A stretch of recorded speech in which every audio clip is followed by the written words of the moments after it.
Hello and welcome to the Austrian Grand Prix edition of Formula Food after the slightly boring Styrian Grand Prix and a very busy week where I didn't really get to make a proper Formula Food. We're back in the kitchen, and for once we're not making a savoury dish for Formula Food. We are actually following the footsteps of fellow Food Tribe writer, content creator Hayley, and we're trying to make a Sachertorte for the Austrian Grand Prix.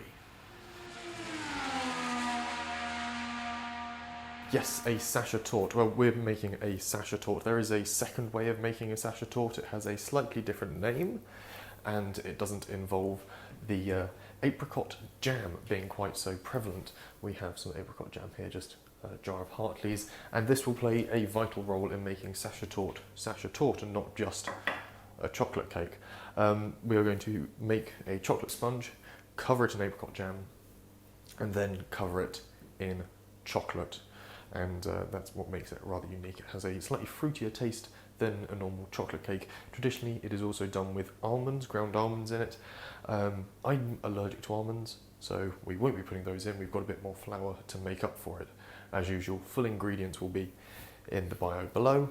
And yeah, like, comment, subscribe, all that guff, as usual. So far, we've been sort of working away in the kitchen, getting everything prepped. We have our cake pans lined and greased, as well as some chocolate melting here on the hob, some butter which we've started to soften up, and our sugar and flour, again just off camera, weighed up.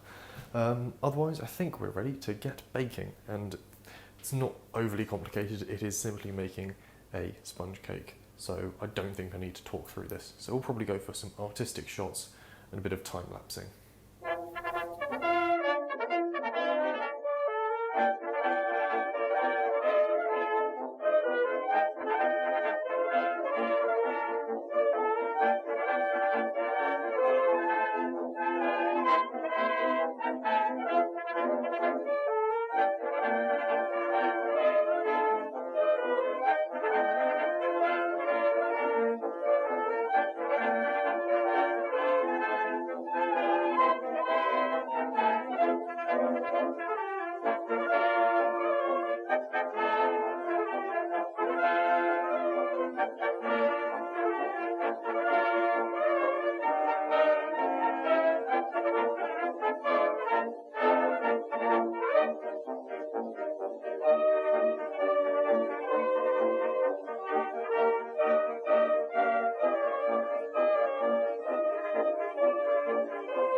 Well, that was interesting. Anyway, back to the cake. So, as far as we got yesterday, we got to this stage here. We had 2 layers of sponge made up, ready to go, and I've been busy again this morning in between taking the chimney to the garage to get its service done. We have made, here's one I prepared earlier, Blue Peter style, a 3rd layer to our cake. The first 2 layers weren't looking very tall because I have a very wide pan, so they came out quite shallow. So to try and improve on this, we have made a 3rd layer. It's a little firm, but there we go. A 3rd layer to our cake.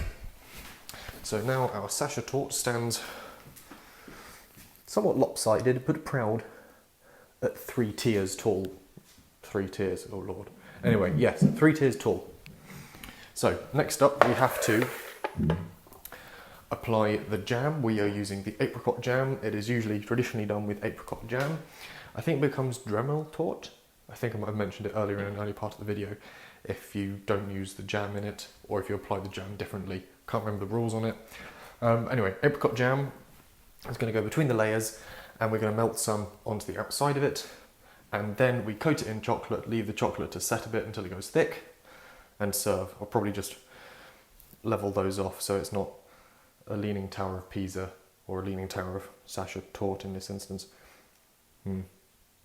Anyway, jam, then we're going to heat up 200ml of double cream, add into it some cut up chocolate, the last of the dark chocolate we have here, about 140 grams that will go in, to have a thick creamy chocolatey mix that will coat the outside of our cake. Make sense? Cool.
Terrible. I can't use that. Look, I'm going to Tesco's. I'm going to go get some more cream, some more chocolate, and I'll start again. I'll scrape it off and start again.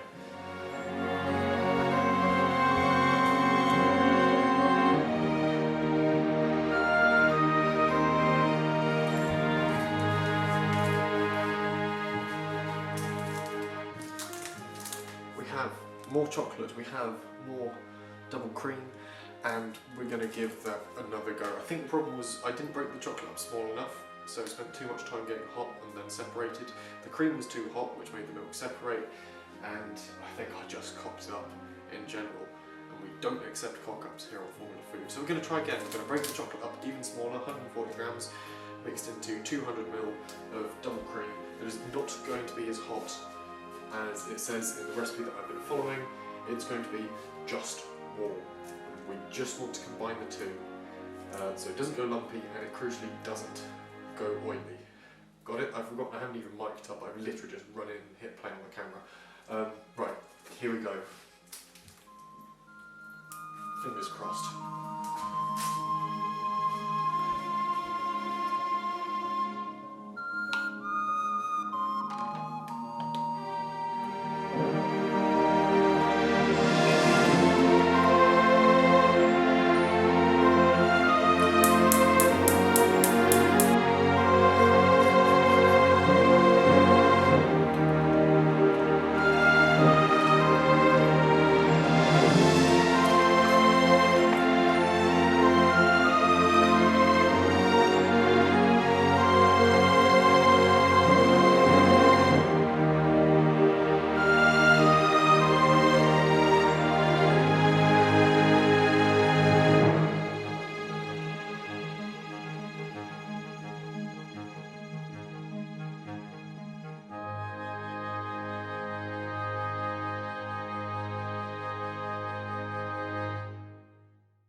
Okay, and here we have it. I'll hold it a bit closer to the camera so you can see our finished Sachertorte. And I'm actually quite impressed. Neatness we can work on. There's a few rough edges where it was sort of glazed and it's got a bit sort of gloopy, drippy at the edges, and there was a point where I touched it at the top and smeared it.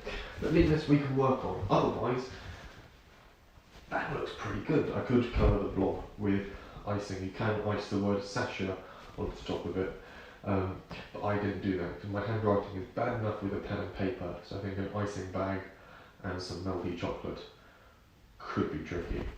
Regardless, it's done, it's here. I think we should probably cut it and see what it tastes like as well. Right.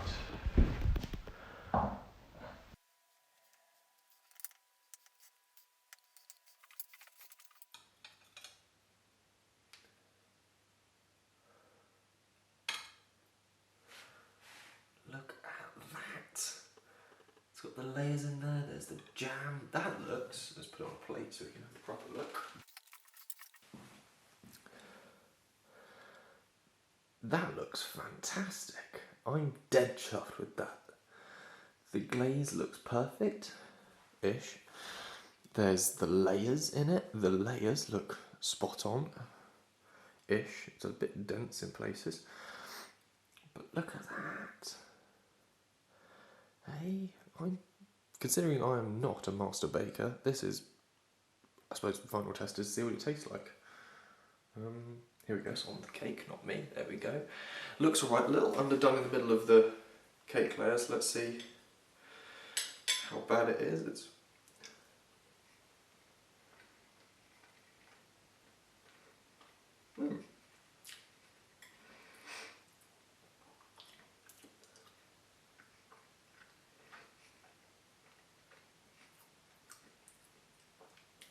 You know what?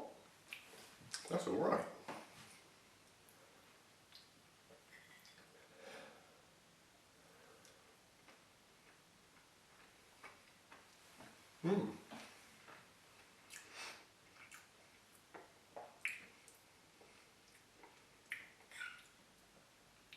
Will say it could be better, but for a first attempt at a Sachertorte,